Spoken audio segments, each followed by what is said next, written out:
Operation Sindoor ఏదైతే పాకిస్తాన్ మీద యుద్ధాన్ని చేయడానికి సిద్ధమయ్యామో అది సక్సెస్ అయినందుకు గాను మన వివిధ దళాలకి సంఘీభావం తెలియజేస్తూ మనం ఈ ర్యాలీని నిర్వహించడం జరిగింది.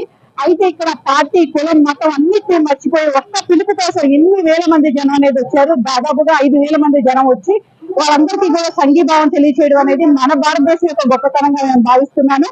ఇదే విధంగా కనుక మనం ఇంత శక్తివంతంగా కనుక మారితే పాకిస్తాన్ లాంటి దేశాలన్నింటినీ కూడా మనం మన దేశాన్ని చూసి భయపడే విధంగా తయారవ్వచ్చు. కాబట్టి ప్రతి ఒక్కరూ కూడా చిన్న పిల్లల దగ్గర నుంచి కూడా అందరూ కూడా మన దేశానికి సపోర్ట్ గా ఉండాలని కోరుకుంటున్నాం. ఈ ఆపరేషన్ సింధూర్ అంటే ఏదైతే మన భారతదేశం యొక్క మహిళల యొక్క సింధూరాన్ని చెరిపే విధంగా వీళ్ళు మనకి చేశారో దానిని ఖండిస్తూ ఇద్దరు మహిళల్ని మనకి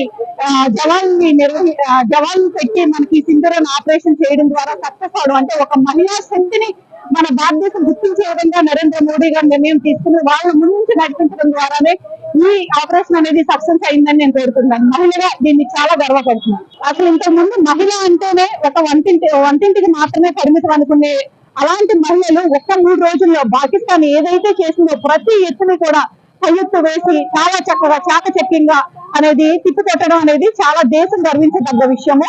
ఇది మన భారతదేశం అందరూ కూడా భారత మాత అనుకుని మనం ఏదైతే సెల్యూట్ చేస్తామో ఈ ఇద్దరు మహిళలకు కూడా మనం అదే విధంగా సెల్యూట్ చేయాలని కోరుకుంటున్నాం.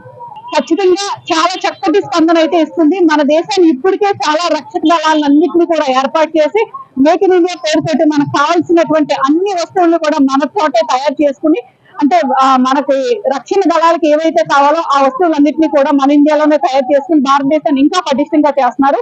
ఇదే విధంగా మోడీ గారు ముందుకు వెళ్తారు, భారతదేశాన్ని ఇంకా ప్రతిష్టం చేస్తారని గట్టి నమ్ముకున్నారు.